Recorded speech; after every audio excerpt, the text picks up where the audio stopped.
Surely freeze around here somewhere. I'm not going in there. Because it might shut the doors behind me. There's got to be something, hasn't there? Where is this other button? There's got to be something to do with those buttons. It won't let you do them for no reason. Ah, what's that? Aha, there's free. Nice. Right then. Let's just push them in order again. Just to make sure. There's got to be something to do with him.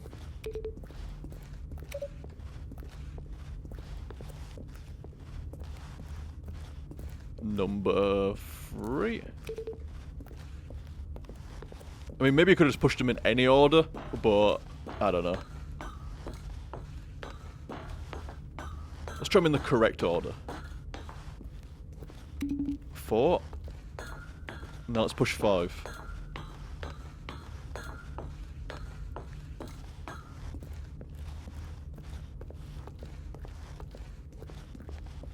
Better do some after looking for that for so long. 5.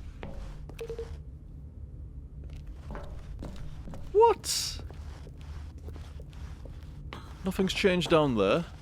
That door's still locked. That's still off. Do we need to press the big red button?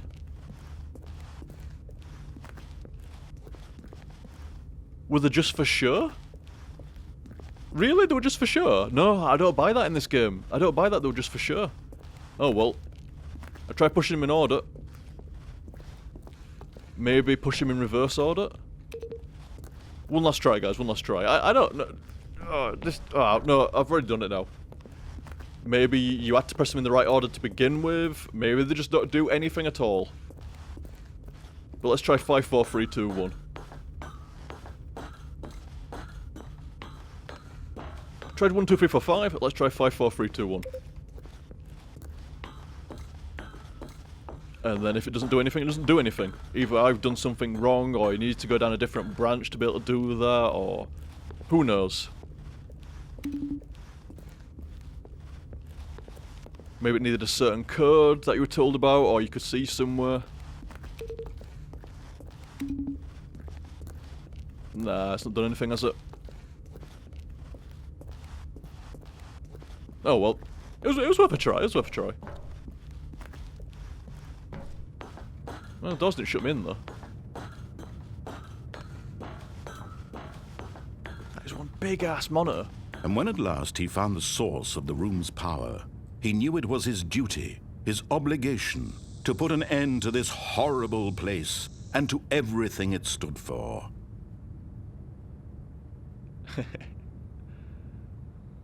I wonder if he'll chew me out if I just stand here. Has he got nothing to say? It probably assumes that you're going to be too eager to press one of the buttons. Yeah, it seems so. 3, 2, 1. Oh, Stanley, you didn't just activate the controls, did you? After they kept you enslaved all these years, you go and you try to take control of the machine for yourself. Is that what you wanted? Control?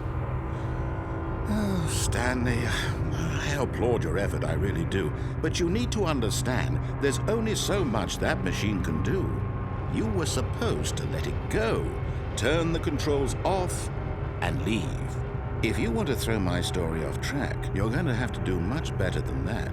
I'm afraid you don't have nearly the power you think you do. For example, and I believe you'll find this pertinent, Stanley suddenly realized he had just initiated the network's emergency detonation system. In the event that this machine is activated without proper DNA identification, nuclear detonators are said to explode, eliminating the entire complex. How long until detonation then? Let's say, 2 minutes. Ah, now this is making things a little more fun, isn't it, Stanley? It's your time to shine. You are the star. It's your story now. Shape it to your heart's desires. Oh, this is much better than what I had in mind. What a shame we have so little time left to enjoy it. Mere moments until the bomb goes off. But what precious moments each one of them is. More time to talk about you, about me, where we're going. What all this means, I barely know where to start. What's that? You'd like to know where your co-workers are? A moment of solace before you're obliterated? All right, I'm in a good mood. You're gonna die anyway.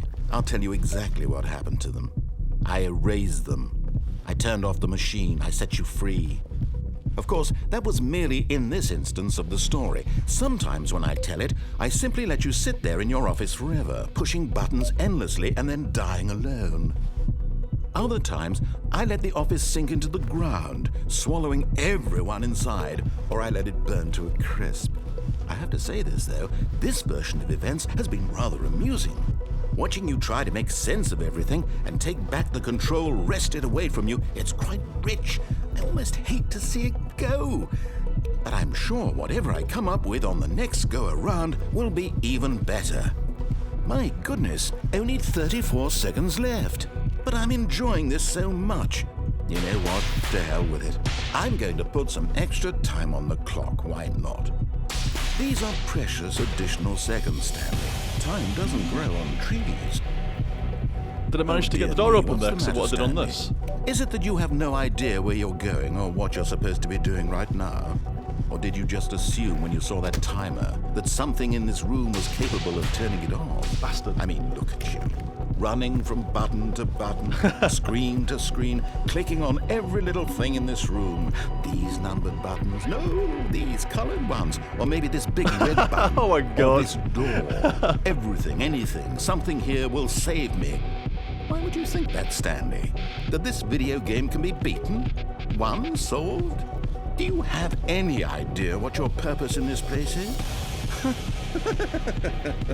Stanley, you're in for quite a disappointment. But here's a spoiler for you. That timer isn't a catalyst to keep the action moving along. It's just seconds ticking away to your death. You're only still playing instead of watching a cutscene because I want to watch you for every moment that you're powerless. To see you made humble. This is not a challenge. It's a tragedy.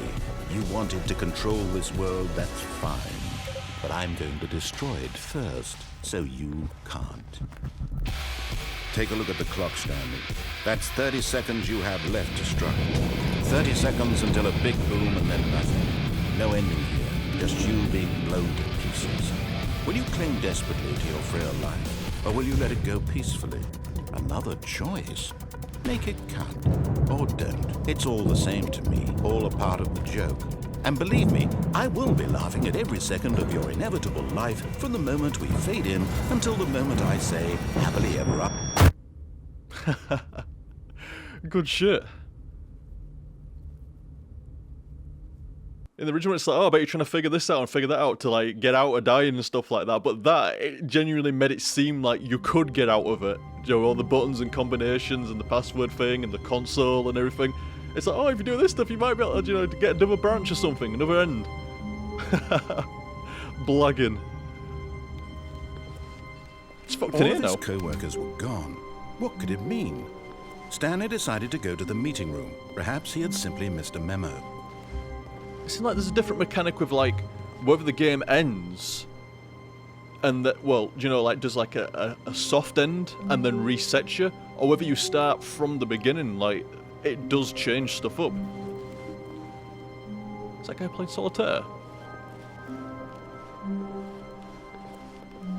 Got all these papers and stuff here now. Everywhere. When Stanley came to a set of 2 open doors, he entered the door on his left. Oh, it's gone normal now. Yet there was not a single person here either. Feeling a wave of disbelief, Stanley decided to go up to his boss's. Coming to a staircase, Stanley walked upstairs to his boss's office. Nope, he didn't. So was that just something different from the beginning, or was there another branch based on the office being filled with papers on the ground? Cardboard box is not good, is? Can't read that. Nah, sorry dudes, I tried to read that, but I just can't.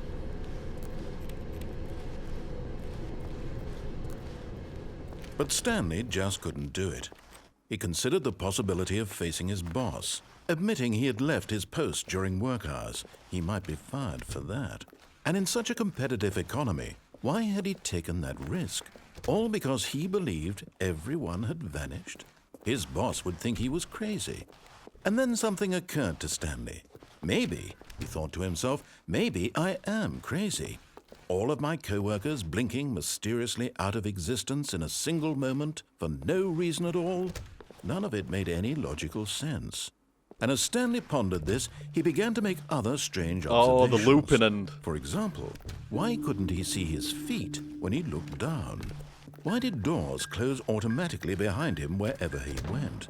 And for that matter, these rooms were starting to look pretty familiar. Were they simply repeating? No, Stanley said to himself, this is all too strange. This can't be real. And at last, he came to the conclusion that had been on the tip of his tongue. He just hadn't found the words for it. I'm dreaming, he yelled. This is all a dream.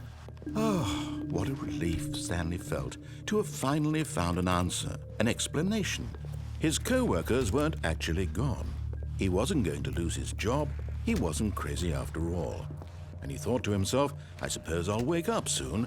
I'll have to go back to my boring real-life job pushing buttons. I may as well enjoy this while I'm still lucid. So, he imagined himself flying and began to gently float above the ground. Then he imagined himself soaring through space on a magical starfield, and it too appeared. It was so much fun, and Stanley marveled that he had still not woken up. How was he remaining so lucid? And then perhaps the strangest question of them all entered Stanley's head. One he was amazed he hadn't asked himself sooner. Why is there a voice in my head dictating everything that I'm doing and thinking? Now the voice was describing itself being considered by Stanley, who found it particularly strange. I'm dreaming about a voice describing me, thinking about how it's describing my thoughts, he thought. And while he thought it all very odd and wondered if this voice spoke to all people in their dreams, the truth was that, of course, this was not a dream. How could it be? Was Stanley simply deceiving himself, believing that if he's asleep, he doesn't have to take responsibility for himself? Stanley is as awake right now as he's ever been in his life. Now, hearing the voice speak these words was quite a shock to Stanley.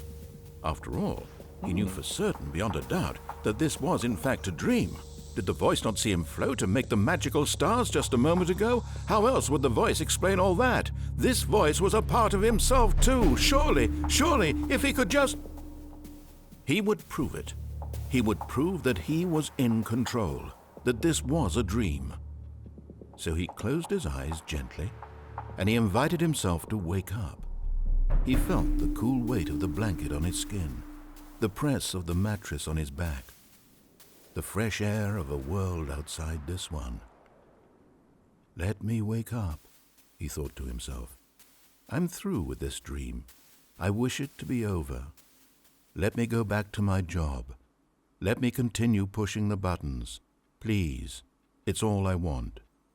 I want my apartment. What was promised? And my wife, and my job. All I want is my life exactly the way it's always been. I forgot about the telephone bit. My life is normal. I am normal. Everything will be fine. I am okay. You see the 12B4 there as well? I wonder if that's like a code for that room at the end. 12 buttons 4. Please, someone wake me up. My name is Stanley. I have a boss. I have an office. I am real. Please, just someone tell me I am real. I must be real. I must be. Can anyone hear my voice? Who am I? Who am I? And everything went black.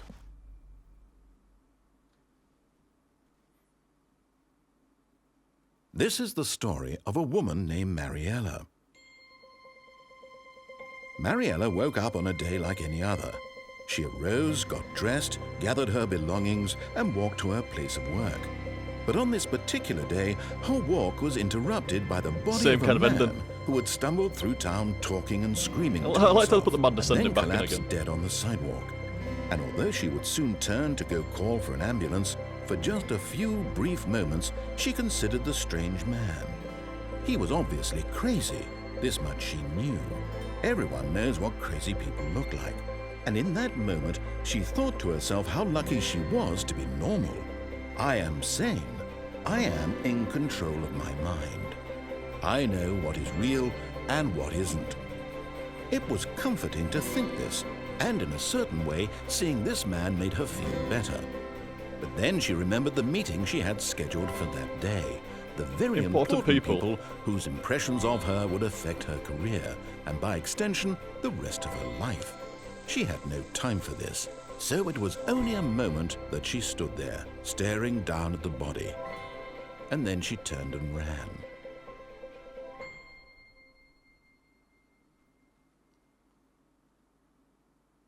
Is that the ending? Wait a minute. What the fuck? All of his co-workers were gone. What could it Completely mean? different.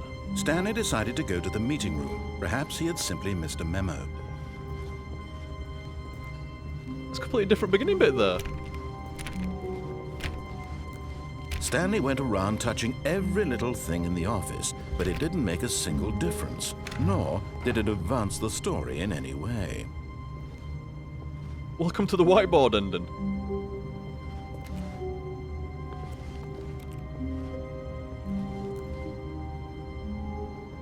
Console I back or something. Console 7 back. What?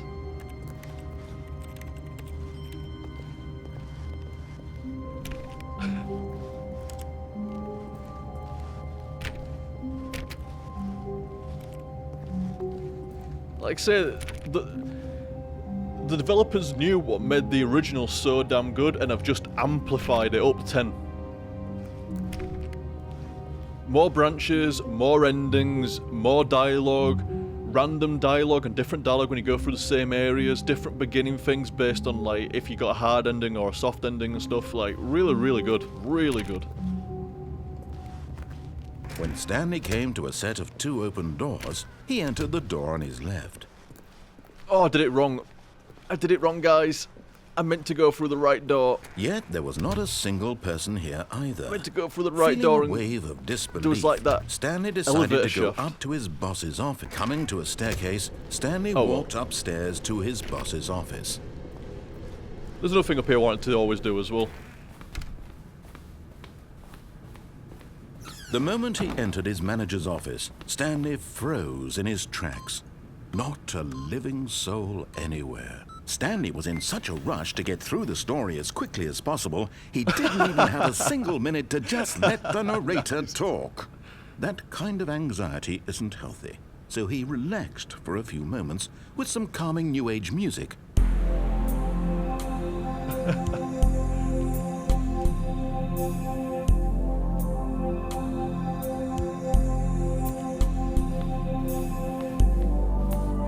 Feeling soothed and rejuvenated, Stanley calmly walked forward into the opened passageway. Yes, like I said, I did mean to go to the right door. But no worries, we still got other things to do down here. Well, other thing to do down here. I'm sure there's something else you can do with that ending, maybe. When you consider all the branches and all the different paths and stuff now, surely there is a way to get in that door that closes. Surely there's a way to get in. Stanley walked straight ahead through the large door that read Mind Control Facility. Although this passageway had the word escape written on it, the truth was that at the end of this hall, Stanley would meet his violent death. What?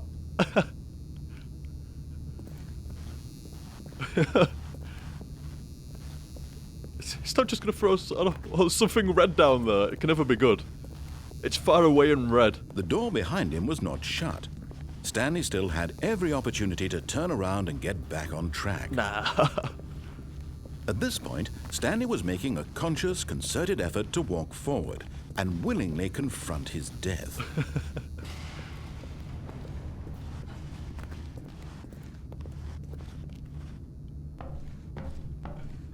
No, not about willing. Oh, whoosh sound. I'm not gonna just hit the floor. Oh, never mind.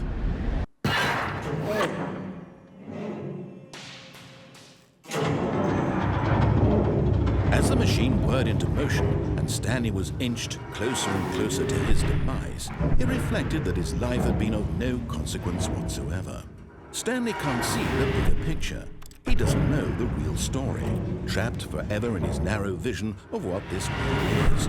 Perhaps his death was of no great loss, like plucking the eyeballs from a blind man. So he resigned and willingly accepted this violent end to his brief and shallow life. Farewell, Stanley.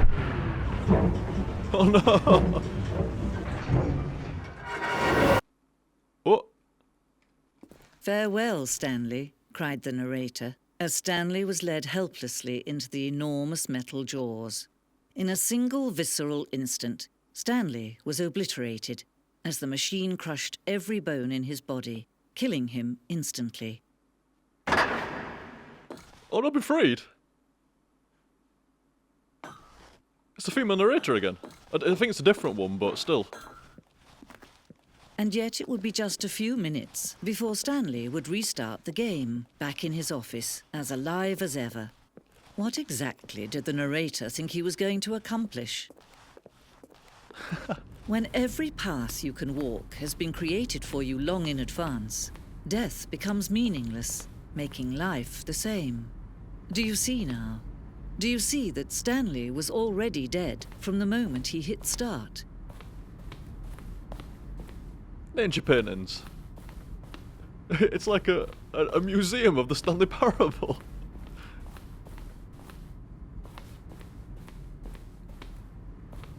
A selection of sounds used throughout the game when buttons are pressed. Each sound is a mix of keyboard stroke and synthesized tone.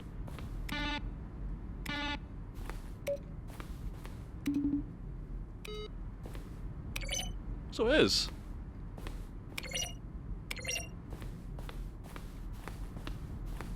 What we got here?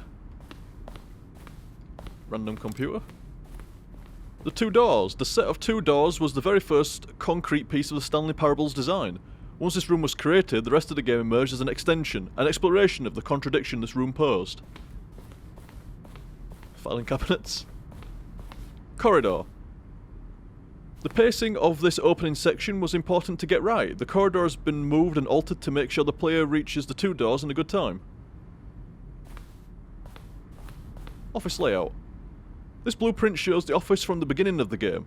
The path from Stanley's office to the two doors was the first part of the game that was built. Sections have been added and altered throughout development, though the core layout remains almost identical to the first iteration. Thought so.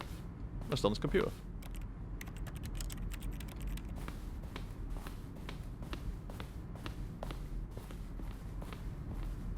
Office computers. I thought one was playing solitaire. Oh. Oh. So the computer's off. Can you do that with them all? That one's already off. Oh, they'll come back on again.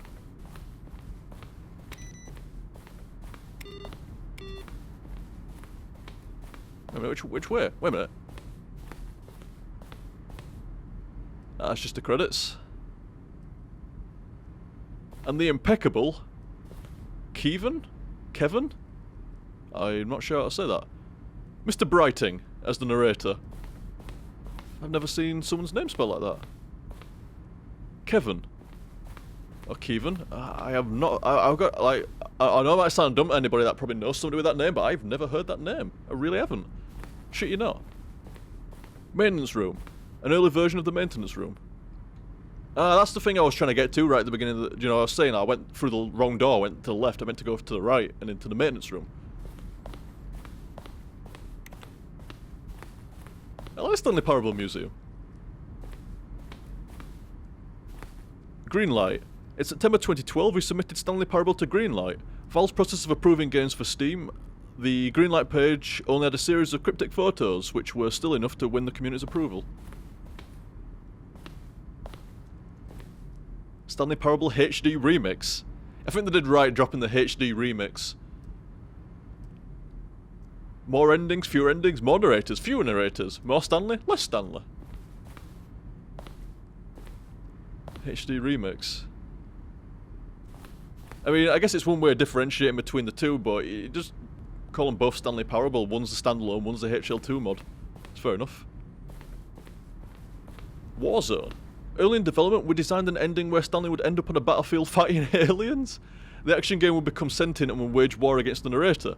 We realised shortly after starting to build it that this was far too jokey and on the nose for the tone of the game. Plus some people interpreted it as making fun of people who like shooters, which was not our intention.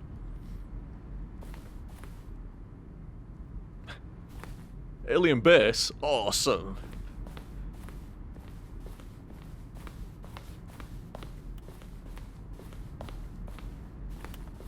Narrator emails. After the second trailer we sent out, we asked people to email the narrator for questions. While we had initially planned to use these in further promotional materials, we never found the perfect use for them. Here are a selection of those emails. God, it's hard to read as that. It's very bright. From... oh wait. Different ones. There's a skeleton inside of you. There are more skeletons in this world than humans. Thank you. Will Stanley Parable have infinite quests? How many endings? If Stanley Parable is really going to let me go shopping, I hope it will have a fine selection of desert boots. Fair enough. Hi, narrator guy. I have a question for you, sir. And it is this. I think it said you, sir. What is your message for today? It was sent from his iPad. Greetings, omnipotent voice. I wanted to tell you I like the Stanley Parable as much as I liked seeing a humorously small badger in swim trunks. Fair enough. Am I Stanley? Are you spying on me? I don't... Why? How? What do the lights in the control room do? I really want to know. Next. Are you a rock? What the fuck? The lounge. An early version of the lounge. Oh, they definitely did better with that. How was this? The office. Ah, just a pencil sharpener and a phone. What do I have? I wonder what that was then. The apartment timer. In the previous version of the choice leading to the apartment ending, a timer would give you 15 seconds to pick up the phone. Not picking up the phone would lead to a different ending. Instead, they made it a bit more like... you got to be that kind of player that fucks about and then unplugs the phone. You got to be that kind of player. Rather than just letting it time down.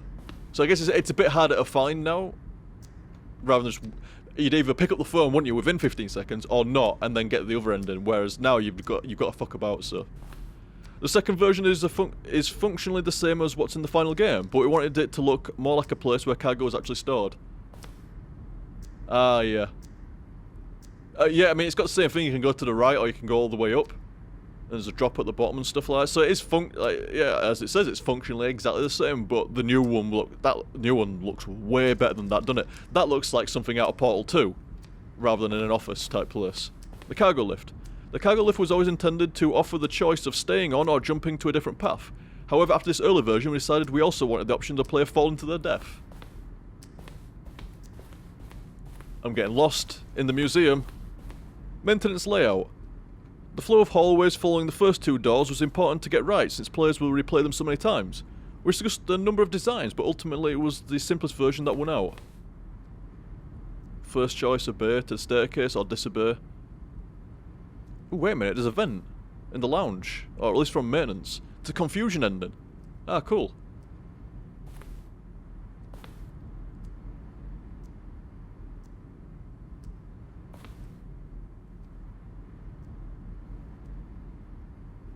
The entrance would be hidden depending on how you entered.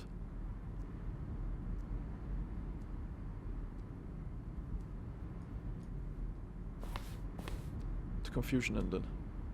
One doorway to maintenance in the lounge and the original back on track option. What about this? Vent. So that's how they kind of mapped out the choices and stuff. I say like this, learning a lot about the game and such. Oh my god, I'm lost. Just so I can get my bearings of where I am. What was that? It went down, didn't it? Countdown desk. One of this from an early version of the countdown ending. Oh, I see. Saw it go down out of nowhere. I'm like, what the fuck was that? An early version of the countdown room. I think that it's like, considering the choices they say, oh, this is what it used to look like, and this is what it looks like now. I always think they've gone, the new choice is much better than the old one, definitely. Monitor room elevator. For a time, the elevator in the monitor room could go up or down with freedom above and countdown below. We abandoned this when players found it too difficult to remember what was up and what was down, and placed the two endings together instead. Fair enough. Freedom ending. This is the freedom ending that existed in beta. Yeah, much nicer now. An exit. Is that an exit from the museum or what? I ain't looked everywhere yet. Game design mock-up. This is the level that William, the level designer, sent to Davey, the writer, as a kind of audition piece.